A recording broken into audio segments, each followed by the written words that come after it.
Okay, so I will share my screen. Okay, so you guys can see my screen, right? Mm. Yeah, can I get some confirmation? Yeah, here. Or Fawaz, Obina. Yes, Swati.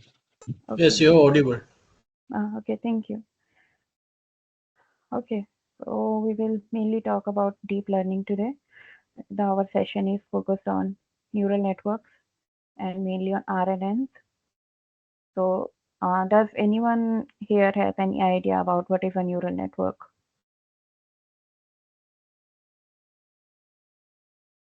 I think there is Fawaz, Obina, and Ahmad. Okay, I think we can start then. So, this is a basic neural network diagram. Okay, our neural network is made up of, first we have some inputs, then we have some hidden layers of neurons, and then we have a output layer. So this is a very Hello, simple, Swati. I like, can see your screen. sorry, Swati, you I can share can't the see your screen. It's screen. not visible. my screen is not visible. Okay. Uh, Let me share this one again.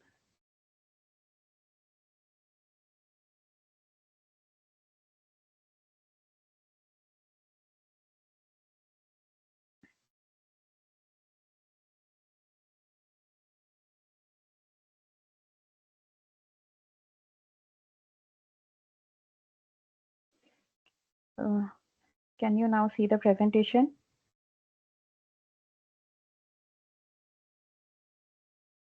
Not yet. Not yet. Is it showing that it will be sharing or it is just blank?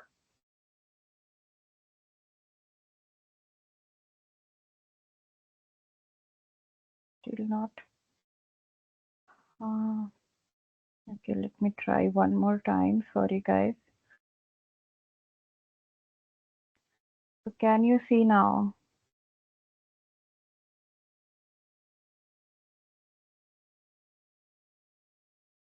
Obina?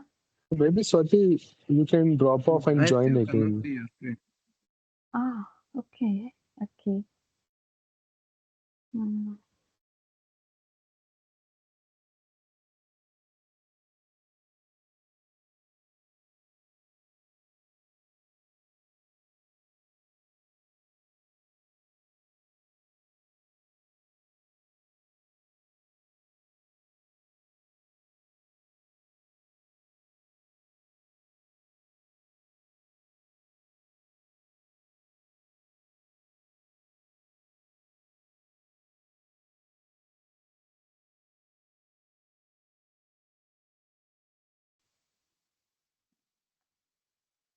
I'm trying to share again. Can you see my screen now? Still not visible. Strange. Uh, it is but showing it is like Microsoft is sharing your screen. It is working well. My internet is also okay.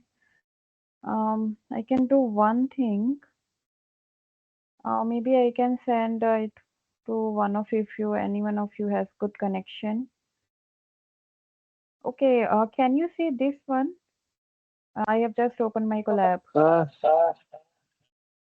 The screen is visible. Okay. So now is it visible? The PDF file, can you see? It's visible on laptop, but not on system. I am using a mobile phone. Maybe that's why it is not visible to me.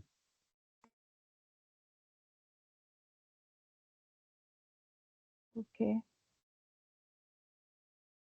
So it's visible on laptop.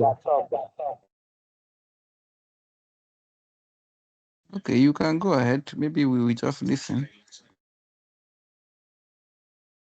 Okay. Okay. So I was saying that this is a basic architecture of simple neural network, or you can say perceptron, in which we have input layer, one neuron, and then we have output layer. Okay. So these inputs, these all will have some weights which will be decided in our neural network, how those weights will be assigned, and there will be one bias term. These will all go to this neuron, which has one integration function. Okay, generally it is summation function, which will sum over all the weights into inputs. It will sum over all the inputs, like if our data has 10 columns, okay, 10 input columns. So it will give some weights to all of those 10 inputs, and it will add a bias term to it, and that will be this weighted sum, which will then go to activation function to generate the final output. So what is this activation function? It is added to learn to introduce non-linearity into the output of neuron. Because if you see, if you just give this much, this will be just like it will not learn the pattern. It will be just a linear data. Okay, so this activation function is in passed to the neuron to introduce non-linearity, and also it decides whether a neuron should be activated or not.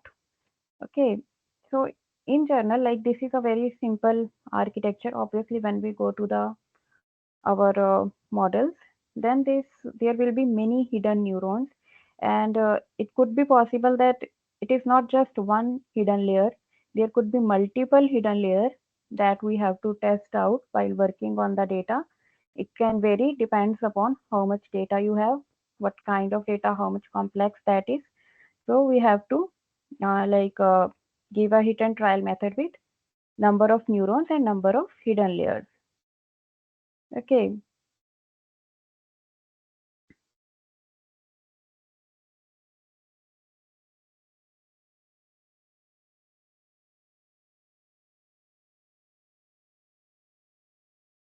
Sorry.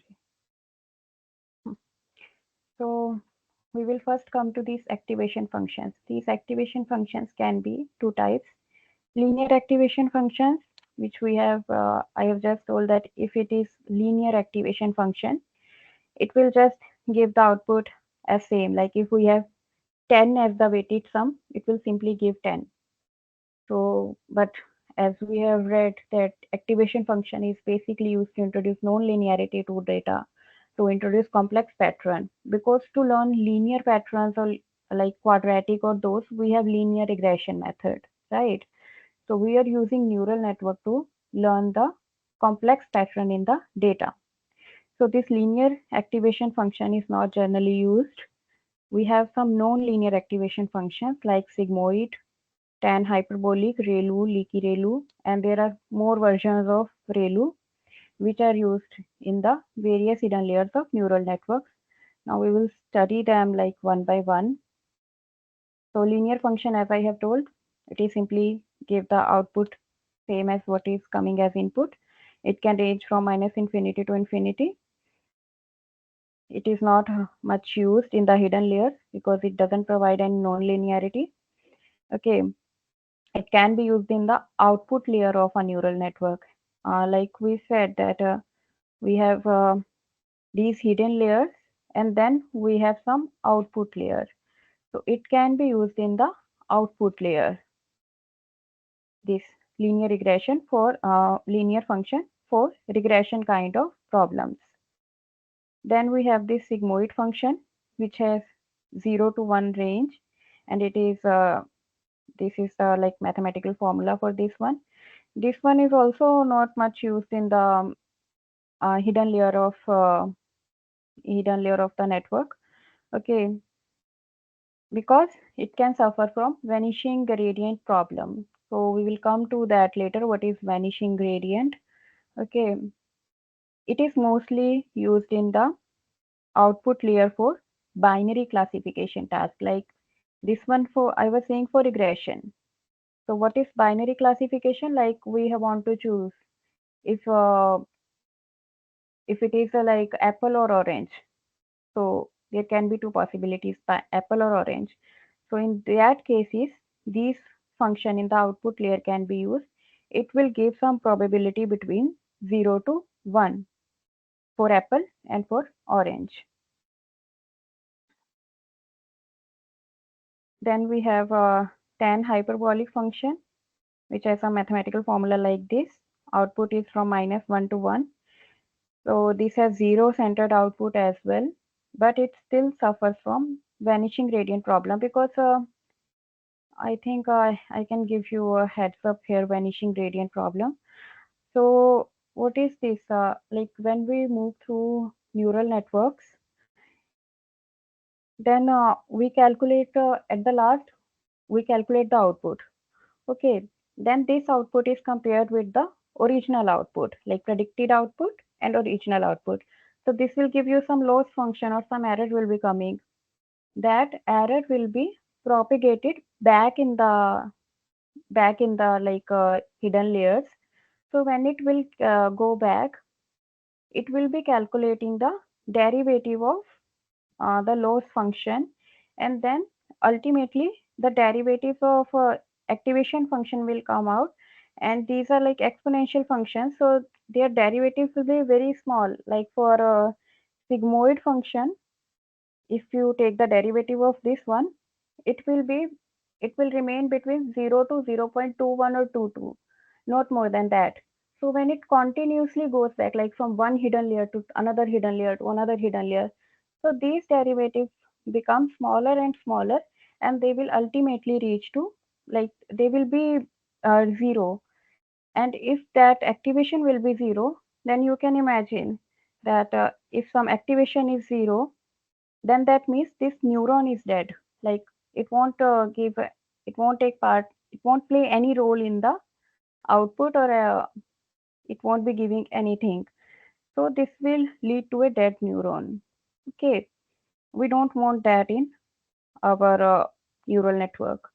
So we generally, earlier it was used, but later a solution was found. So this was no longer, we won't be using this one in the hidden layers. We will also see one example how the things are different if we use tan h function and if we use another function which don't have this problem.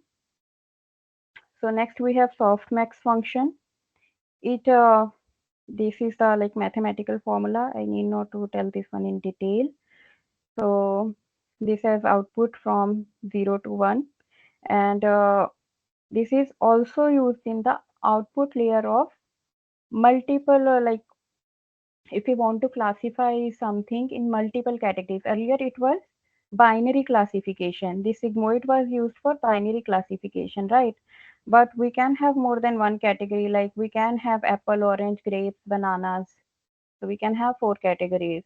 So in that case, in the output layer, this softmax function is used. Okay, and here, like it will give the probabilities of different types, like okay, 0.2 for banana, 0.4 for apple, whatever, and they all will be summing equal to 1. The total probability will be equal to 1, and whatever is the maximum probability among the four, that will be like given as an answer for that corresponding input. So as I was talking earlier, that those functions are not very useful for the hidden layers of a neural network. Okay, because their derivatives may cause vanishing gradient problem, and also they all have like exponential. You can see exponentials in the formulas, all of these. So that may lead to some slow convergence, like because it is difficult to handle those exponentials rather than some simple formula like this one. this is the ReLU function, which is most commonly used nowadays, and there are many like various versions of ReLU. But the basic here, the basic is that it will give, if your input is less than 0, then it will give 0. Okay, and after for positive values, it will be same as the input. So this is like this will be also less computationally less expensive, as this does not involve any exponential functions. Okay, and it may not also suffer that vanishing gradient problem, because now if you take the derivatives, it won't be reaching 0. Sorry, but here there could be one problem, like for negative inputs it will give 0, right? So again, that will be a dead neuron. So to overcome this problem, another version of ReLU was introduced, which is called leaky ReLU. In this, for less than 0 value, we assign some value like alpha, which is very small, maybe 0.01 or 0.001. So we say, okay, so if it is less than 0, then we will assign this value to the input, and if it is greater than 0, then it is same as the ReLU function. And so it also solves our dying ReLU problem. So now even for our negative or positive inputs, we will have some values. But again, this alpha value, like for the negative ones, what will be this alpha? This should be chosen carefully. You may have to experiment if you are giving this manually. So this was all about activation functions. These were different kinds for hidden layers and for output layers. So can any one of you tell me what was the activation function for a binary classification task? I'm just hoping that everyone is listening, nothing more than that.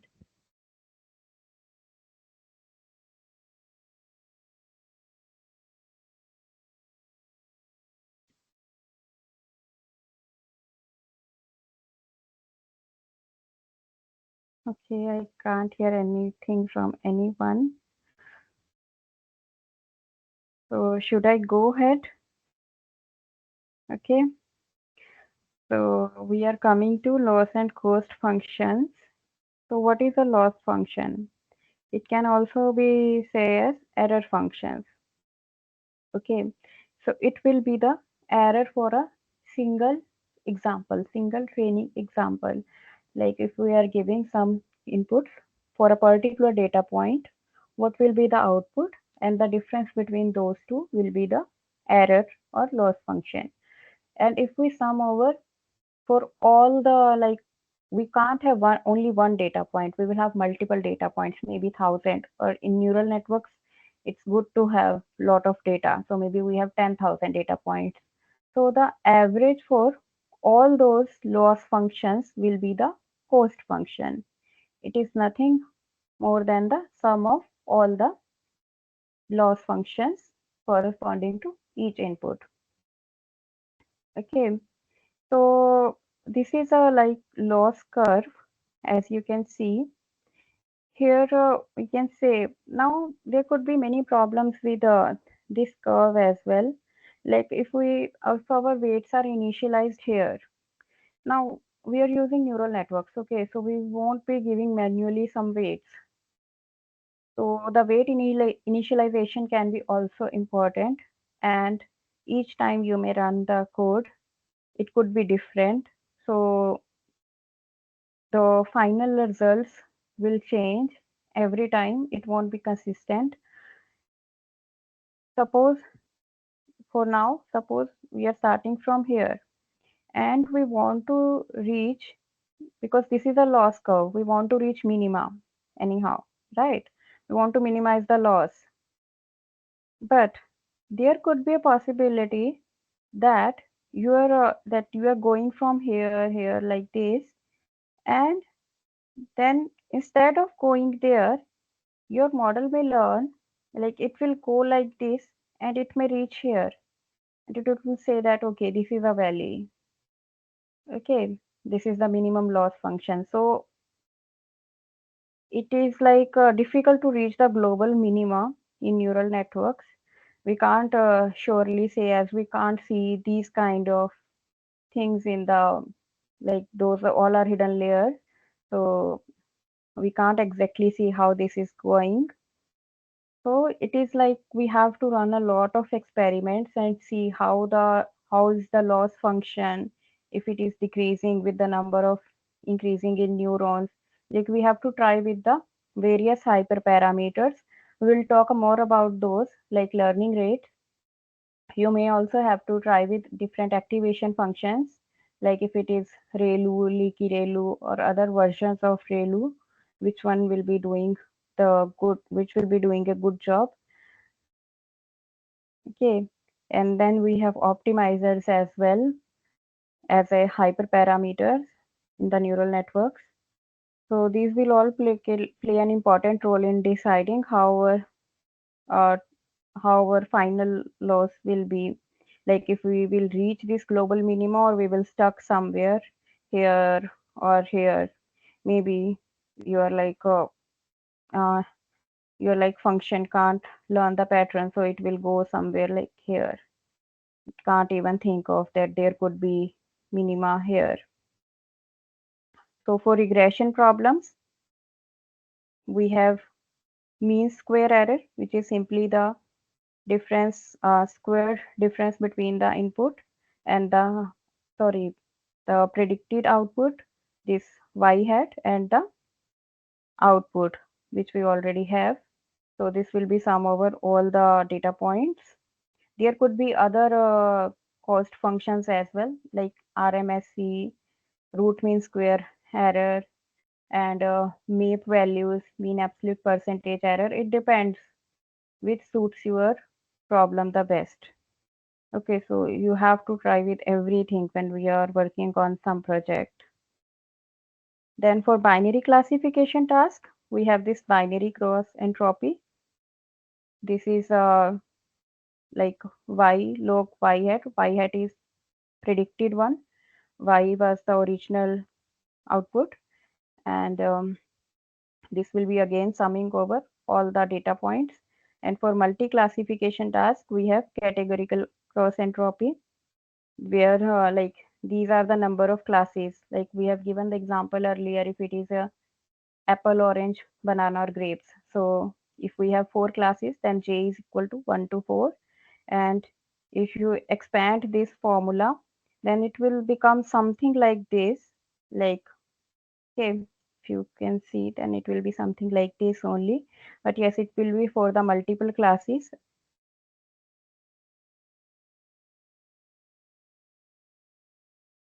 So I think we have discussed this, but yes, from the back propagation. So like I said, in a neural network, how it will learn, like the weights are assigned randomly earlier at the first initial step, and then it will pass through the layers. Okay, the input data is passed through the layer to get the output, and like using those weighted sums, biases, activation functions.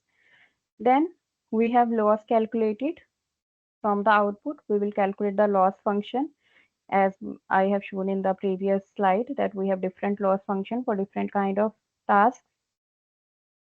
So after calculating the loss function, we will send it, that gradient of the loss function, back to the neural network, and this is called backpropagation, in which weights and biases are updated depending upon the loss function. Okay, depending upon the loss function, we will update these weights and biases. And here the activation function will also play an important role, as I have said that while updating those weights, if you choose something wrong activation function, then it may create vanishing gradient problem. Okay, So we have to be careful about that.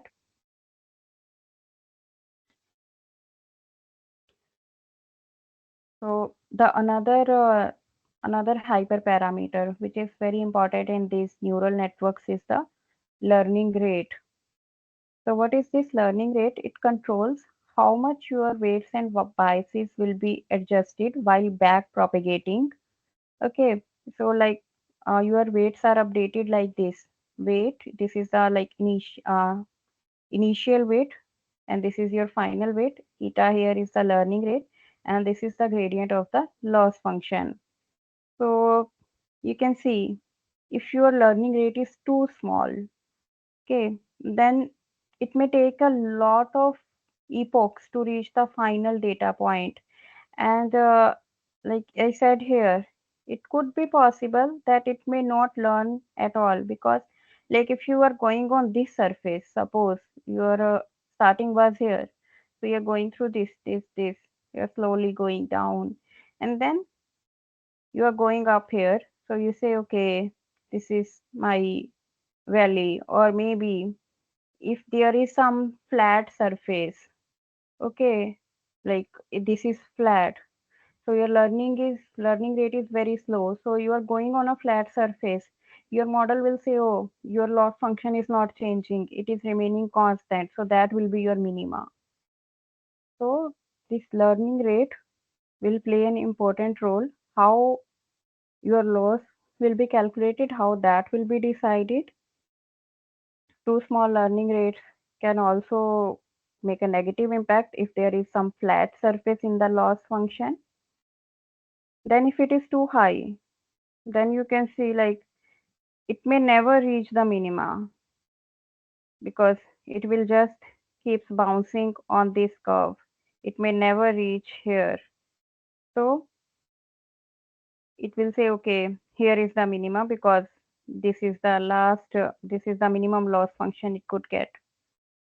So it will be giving you faster convergence, but it will increase the chance of overshooting the minima.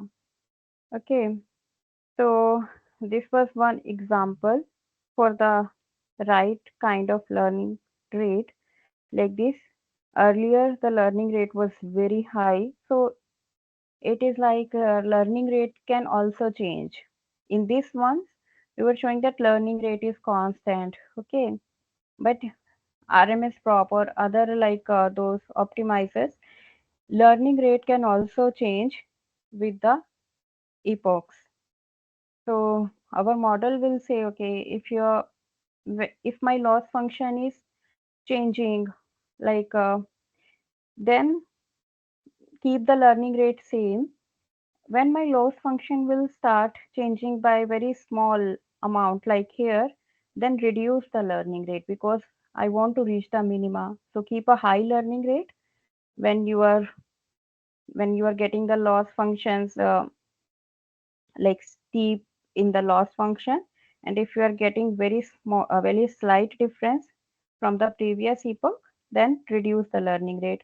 Or there could be many other variations of learning rate, like step learning rate. Okay, after these much iterations, reduce the learning rate, like 10 epochs, reduce the learning rate. Other could be um, there could be many variations of this learning rate, how to decide with this one. So this is another very important hyperparameter in the neural networks.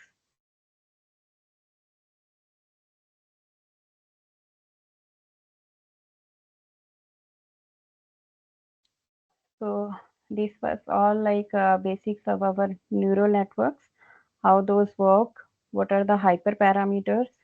Okay, so any doubt till here?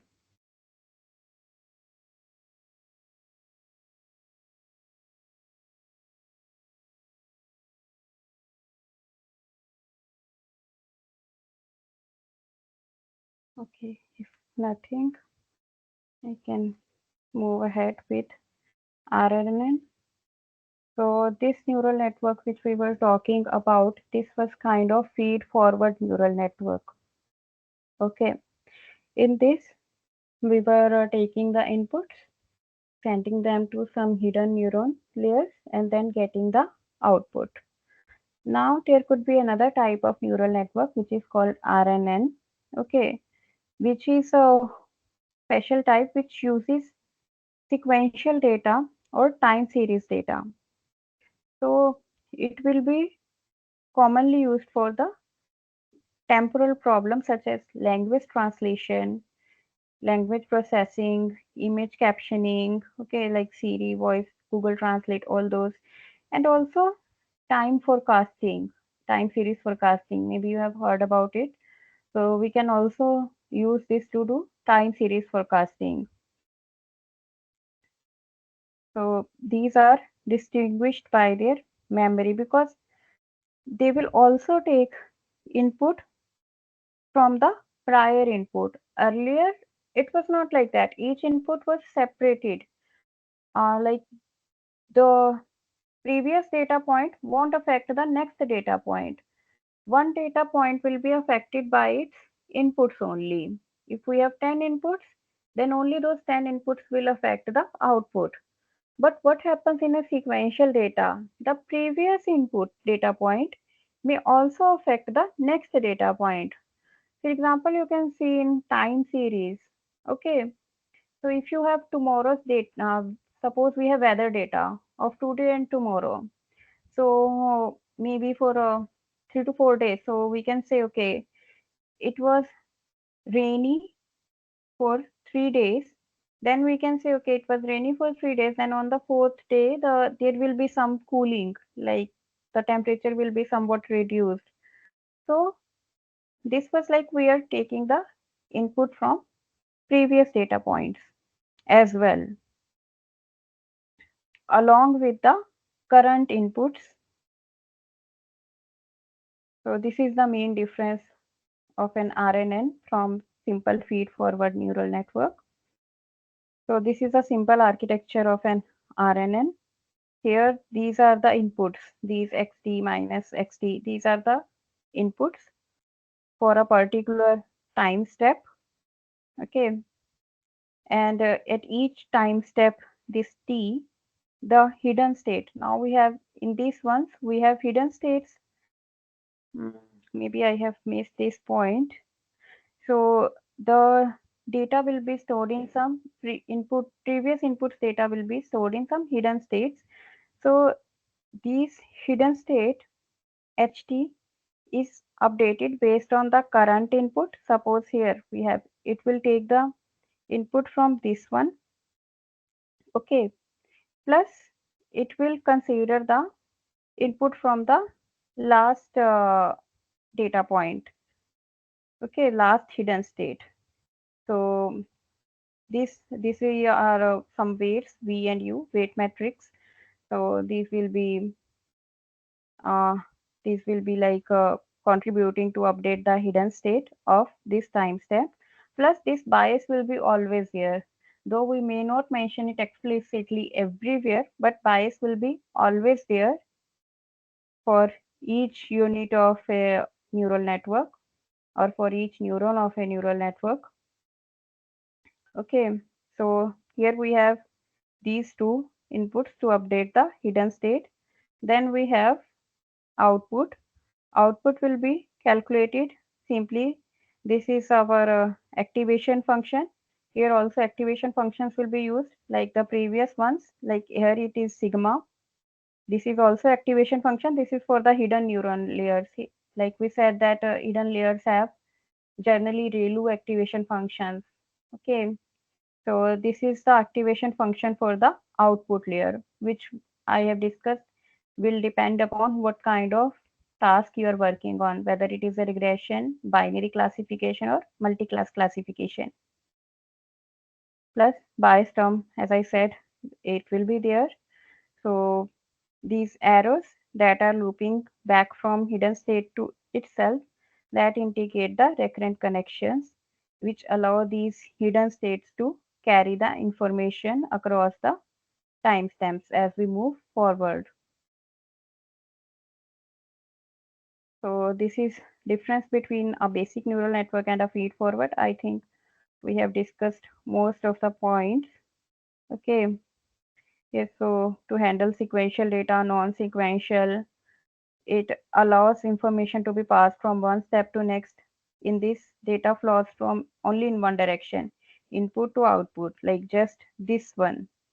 These connections won't be there. Then it maintains a hidden state that is updated at each timestamp. Here we don't have any hidden state. It can retain the memory of previous inputs. Here we don't have such case.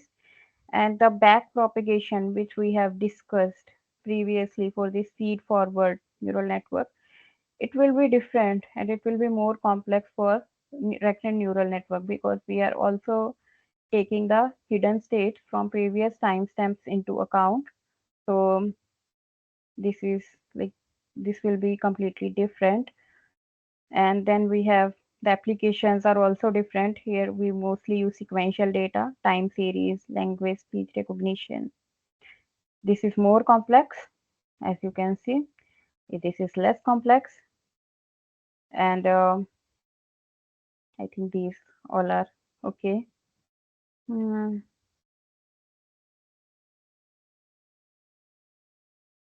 So these are the various type of RNNs. First we have one-to-one, like we have those one-to-one, one-to-many, many-to-one, many-to-many, right? Maybe you have learned those kind of terms many times in different scenarios.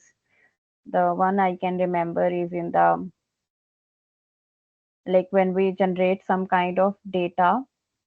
So if you have used Power BI, then we, or in simple data, we say, okay, this has one-to-one logic with some another data. This can correspond to many data points. So it is something similar to that we can see here. So in this one-to-one, a single input correspond to a single output.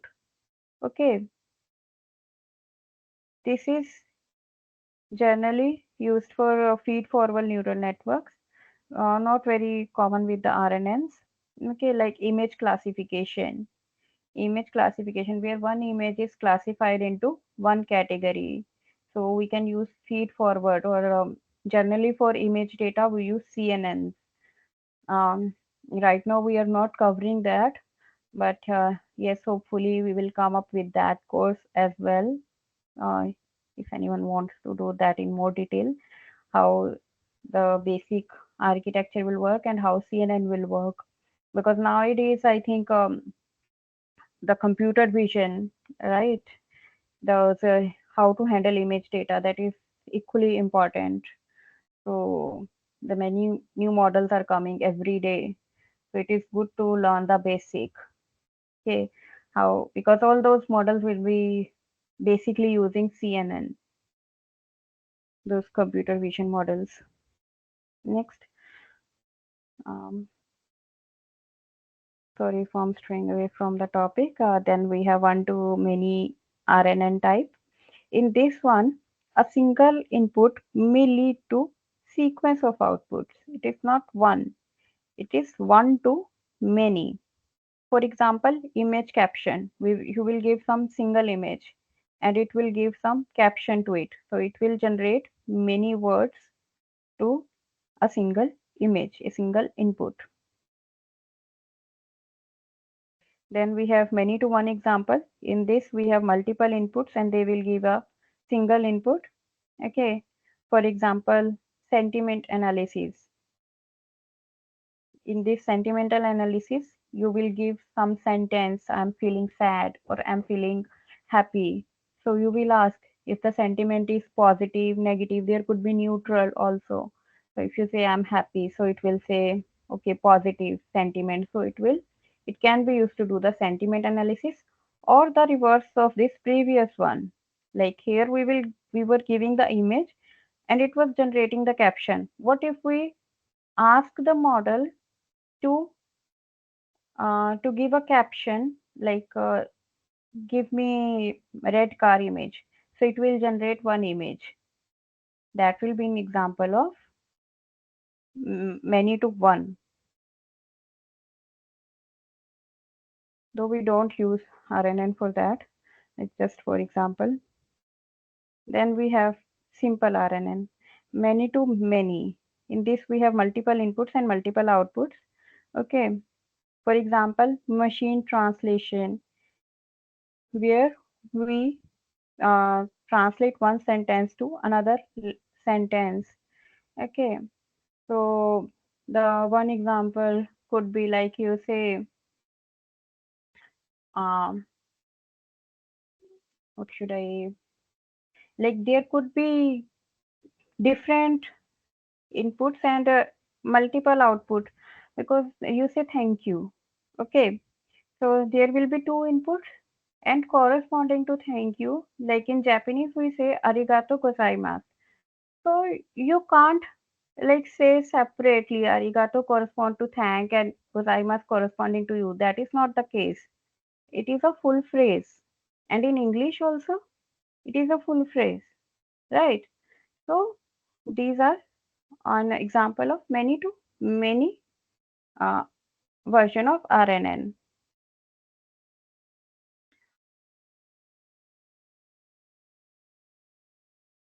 So next we have bidirectional recurrent neural network. This is just another variation in the RNN. In this one, it will work from the forward and backward in both directions. Now, as we have seen in previous one, it was taking the data from the previous input, right?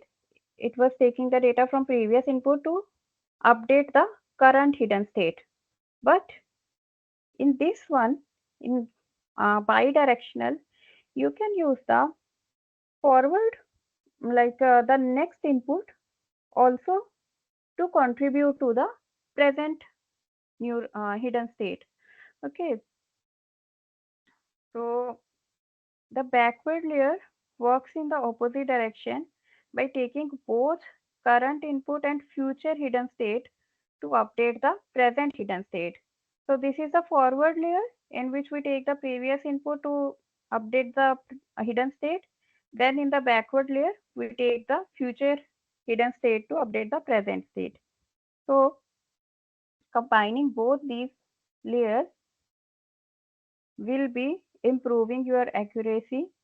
Okay, by considering both past and future context of some sentence. For example, in this one, apple trees are tall. So to learn, like there is apple, there to learn this word trees, it can use both these words, apple and tall. R is generally like these type of words is R. These are generally removed when we do the data processing for text data. So in this one, to generate trees, we use apple and tall. So you can see that sequence is also very important. What if this say tall trees are apple? That is not a correct way to say. So the sequence matters when we use text data, and for that we have to like experiment with a lot of models. Okay, parameters, like here we are saying that this bidirectional can improve your accuracy by considering past and future. So in the forward pass, we have processed this sequence from here to here. Apple trees are tall, and in backward pass, we'll say tall are trees apples. So these both are used to predict the to give the final predictions. Okay, so this was all about RNN. Now next is our a special case of RNN, that is called long short term memory. So this is also used to handle sequential data, sequential temporal data, or you may say. So this handles a problem with the RNN. So RNN also suffer from the vanishing gradient problem, that as we go back in the hidden layers, there could be vanishing gradient problem may exist there.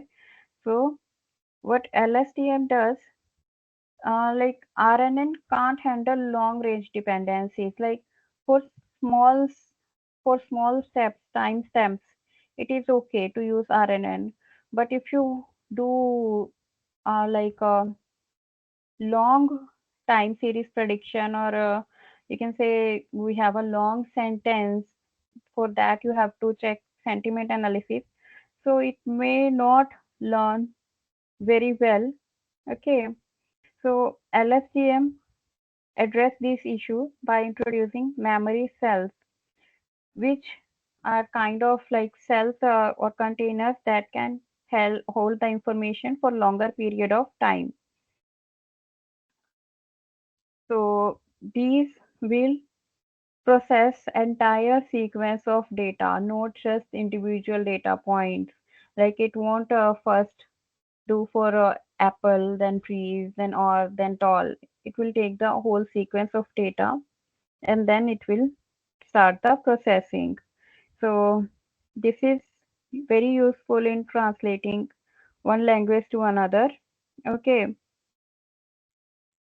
And then predicting future values based on past data, such as stock prices. We have this data set in our examples. We will go through that later after we complete this one. Yeah. So this is the architecture of LSTM. Here you can see that suppose it is kind of a container or a cell. So first we have some part. Okay, this part chooses whether the information coming from the previous timestamps, like if it will be, sorry, let me charge my laptop. 1 second. Okay, so it will see how past information is relevant and what information is not. So it can forget the irrelevant information. Okay, so if we have long sequence of data, obviously we can't remember all the hidden states, like it can't be able to accurately predict. But what this does, this give importance to what should be remembered, okay, and what we can forget. So this first part will determine that, and the second part will try to learn new information from the current input, from the input or to this cell. And then in the third part, this cell pass this updated information to the next timestamp.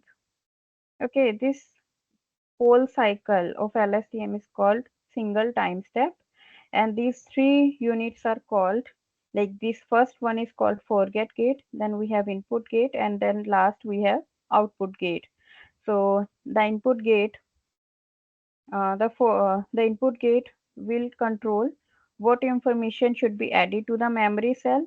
Forget gate, what information can be removed from the memory cell, and the output gate controls which information will be the output from the memory cell. So an LSTM unit with these three gates and a memory cell will be considered as a layer of neurons in feed-forward neural network, with each neuron having a hidden layer and current state. So this LSTM will be like maintaining a hidden state, which will act as a short-term memory. This cell will be acting as a short-term memory for the network, and which will be continuously updated. Is anyone there? Hello?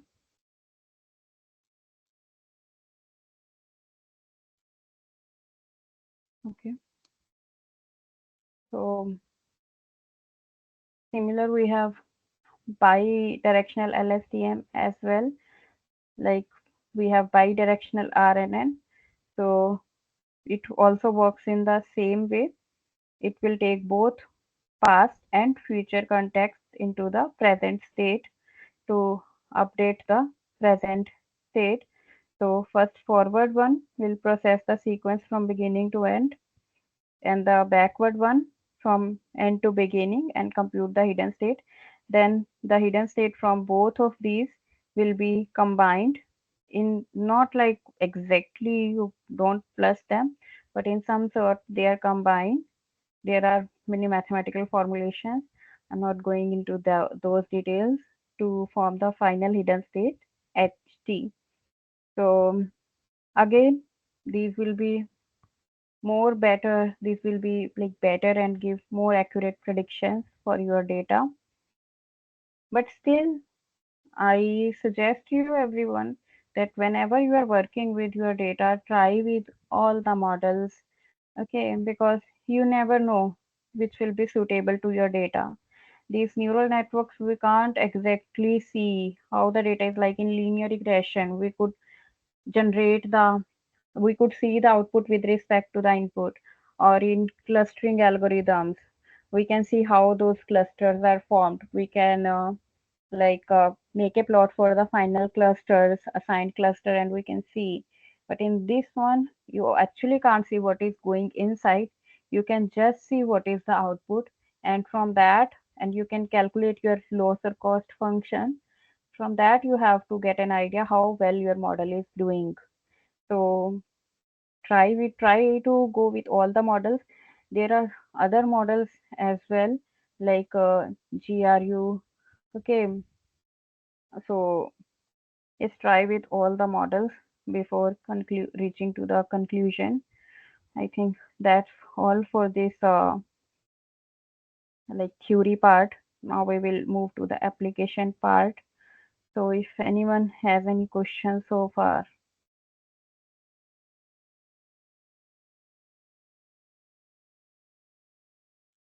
Hey, Ibrahim, do you have any question? Just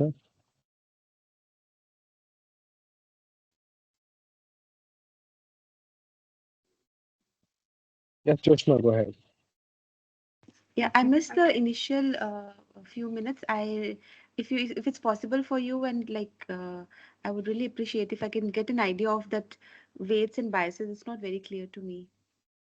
Okay, so If you you have. Okay, have some so previous we idea. yeah, Please we go have the ahead. recording sessions. We have the Okay. session recording. You can check. Yeah. Also, he explained weights and biases in the beginning. So we'll skim at the end. Okay. Yes, Swati, go ahead. Okay, thank you. So first, we are trying with some activation functions. We will see in this notebook how different activation function will affect your output for affect your loss. So I am taking some data from Kaggle. Okay, I will share this notebook in the folder.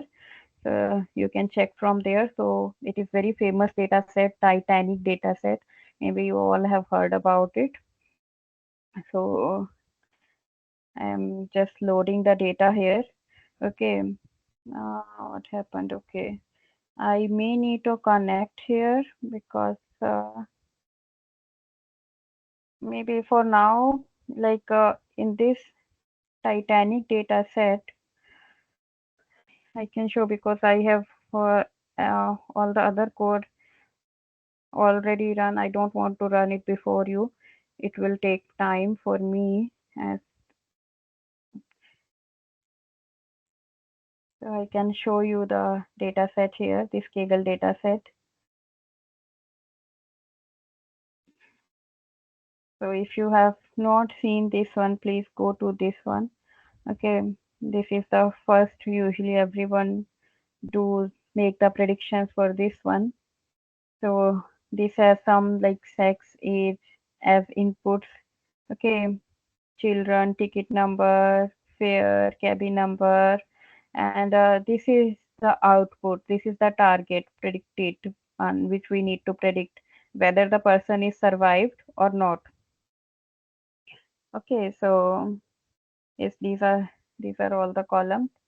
So first we will load the data, and then as we know that for the data pre-processing, maybe you have done in the previous, like last week, maybe you have gone through this. So first we need to check the if there are missing values. So here what I'm doing, if there are any missing values for the numerical columns like age and fair, I am uh, replacing those missing values with the median, and for the categorical one, I am choosing the mode. Okay, then label encoding is done here. Then we have dropped some columns which are not needed for the prediction, like passenger ID, name, ticket, cabin number. So rest of the data we have split into X and Y. So except survived, this column if A is survived or not, and then Y, which will be our output. So this is again train test split. We have done 80-20 split here. Then standard scaling we are using to normalize our features so that one feature may not overcome the other one, because like age could be 60, age could be 20. Okay, and the other columns, it may have less value, so like it shouldn't affect the other inputs. So we will normalize all the values between 0 and 1. So here we are building a sequential model. Okay, this is normal feed forward neural network. Please remember, it is not RNN, it is normal feed forward neural network. So this is we are saying, okay, input shape will be whatever, how many inputs you have in the X train. Okay, so then we have activation function defined as ReLU for the first hidden layer. Then in the second one, we have tan hyperbolic for the third one, because it is, like I have said, it is binary classification problem. Survived, yes or no, right? And for these ones, we use sigmoid function as our activation function in the final output layer. So this is our final output layer. Then this is the optimizer. Okay, loss as a, also we have discussed loss and cost functions. So for the binary classifications, we have binary cross entropy as loss function, and matrices which we are using to evaluate our model, that is accuracy. So we will train the model. Here I am taking 50 epochs. So these are all hyperparameters, as I have said. These, how many neurons you will take, how many layers you can make, what will be your activation function. These optimizer can also be changed. Okay, then epochs can be changed. This batch size can be changed. These are all hyperparameters, and you have to experiment with those to evaluate your model, to try to find a local try to find a global minima. It shouldn't be local minima. So yes, in this way you will run the model. As you can see that the loss is slowly decreasing as you go through the different epochs, like epoch 25 and epoch 23 you have 0.43. Then it is reducing, and accuracy is still like, first it was increasing then decreasing. So at last we can see we have accuracy 81.56% for the test data, and this is like for each corresponding to each epoch how our accuracy is changing. Okay, and this is for model loss, like how it is reducing with each epoch.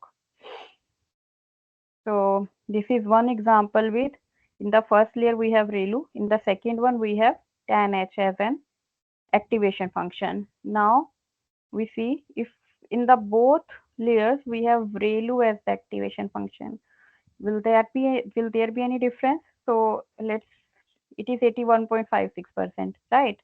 I have kept everything same number of epochs, same batch size, same number of neurons, nothing else is changed. Everything is same. So now if you run the model, so it is 82.12. Earlier it was 81.56. So you can see, making this change has increased your accuracy, right? So experiment with others as well. Here I have done only 2 experiments, but yes, you can try with more. And it is always interesting to see how the small change in hyperparameters can change your results. It can change your results significantly. If this small change can make this much difference, then you can imagine what more you can do with these hyperparameters. So this is for the feed forward neural network. Next, we go for an example for RNN. Okay, so here again I'm installing some basic libraries here. Okay, here I'm taking the Kaggle Google stock data. Okay, I will share this data in the folder, or you can go to Kaggle and search for Google stock data. Uh, Maybe I will share the links as well so you can work on these. Google stock data. Kaggle. Yes, this one. So you can, I will give the links so you can work on these data sets yourself. So this one has like you see we have open stock data for open, high, low, but for the simplicity we are keeping this one column only open. Okay, and we will make predictions for this one only. So here we are making some time series plots, histograms. There are many other plots for time series data, those PACF, ACF plots. You have to look all those. Okay, see how those are working. And even for, as you know, for time series forecasting we have many models. So we have Arima, Sarima for seasonal one. We have Prophet model from Facebook, and then there are many more. So as I have said, you have to try with different models to see which one is giving the best result. It is not always that a complex model will give the good result. Maybe sometimes a simple model can generate good results. And a simple model is good because then you can explain your results. In a complex model, you can't explain your results, how you are getting those. So yes, again, some pre-processing of the data. Okay, min-max scaler here we are using. So this sequence length is important. So you can experiment with this one as well. Sorry. So yes, so you can experiment with this one as well here, sequence length. In this one, remember one thing in time series data, like we have to, if you are doing 80-20 split, you can't do it randomly. Like for normal data, we can say, okay, this is this much data you can keep in this half and it will be random split. But for time series data, suppose you have 1 year of data. Okay, so you say first 10 months of data for training, last 2 months for testing. You can't say, okay, take July data and December data for testing. No, because as I have said, we will take the input from the previous state to update the current state. Okay, so remember for the time series data or any sequential data, any text data, you have to do the split like this only. Okay, so in this one, we are creating a simple RNN model. Okay, with 50 units, 50 we can say neurons here. Okay, then here this optimizer, again we are using Adam. Loss, as it will be a regression problem. Open is some kind of like a value of the stock, so it is numerical output. So here we will use mean square error as the loss, and that is also the reason that uh, like in regression task, generally we don't use any activation function in the output layer. In normal simple RNN, like you can see here, no activation function is mentioned.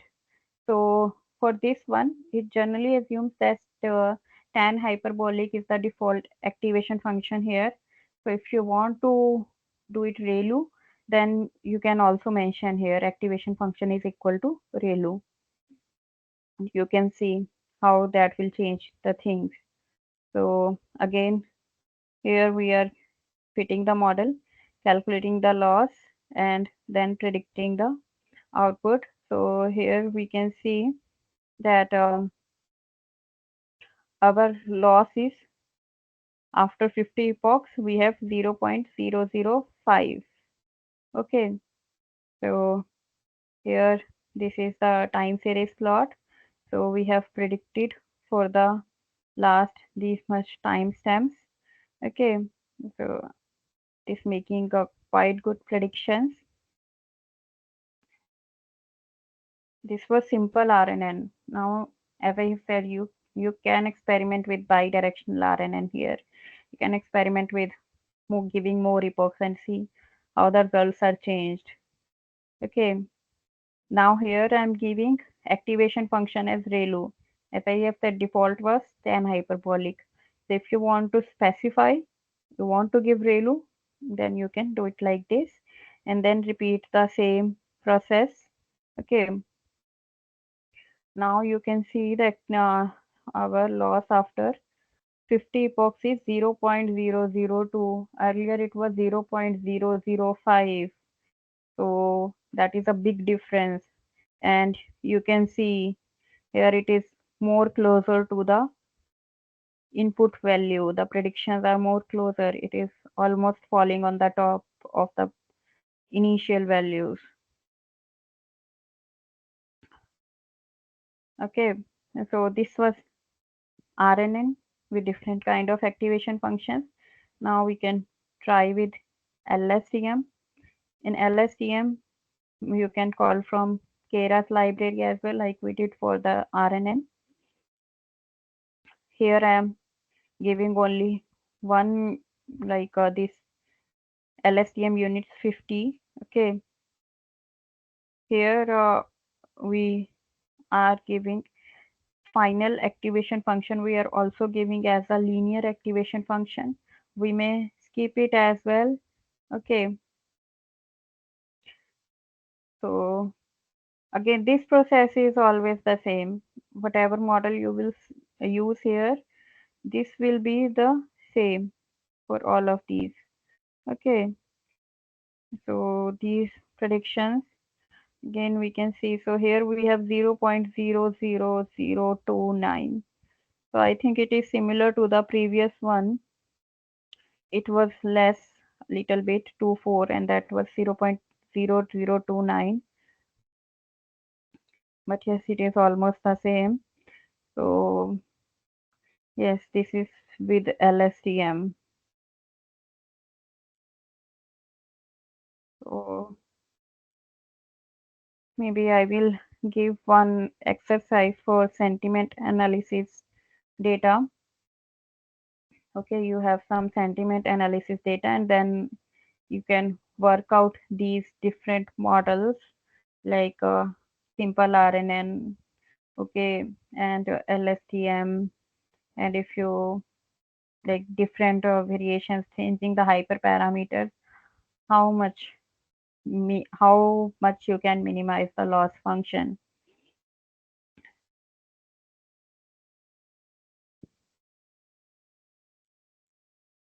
And for sentiment analysis, you can use these two, and also GRU. There is one more kind of RNN, gated recurrent neural network, I guess, that you can also try to use on that sentiment data and see the results. If you want, I can like run for one example if you want to run it now, but I just kept it ready so that we can see things faster and we need not to wait for the code to run. So, any questions so far? Okay, so I think you're concluding the session, right? Yes. If Any you guys want, then I can like give the sentiment analysis data now, and if you want to do the practical session as well, we can do that now. I'm okay with you that. can Or share, if, you can post the sentiment analysis data and the assignment in the Slack group. That will okay, be accessible for everyone, and they can start working on the practical. okay, that is also good. Any questions do you have? Anyone like Obina, Ibrahim?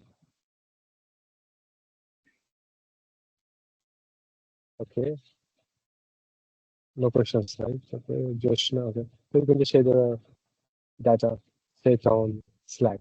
Okay, and I will also share some assignment, maybe some theory questions for everyone to Sure, you work can share upon. it. Okay, Yes. okay. Thank you. Thank you, everyone. Bye bye. Thank you so much. Sorry, should I end the session now? Yes, yes. Thank you. Sure. Yes, thank you all for joining today's session. Hope you all learn the fundamentals of deployment.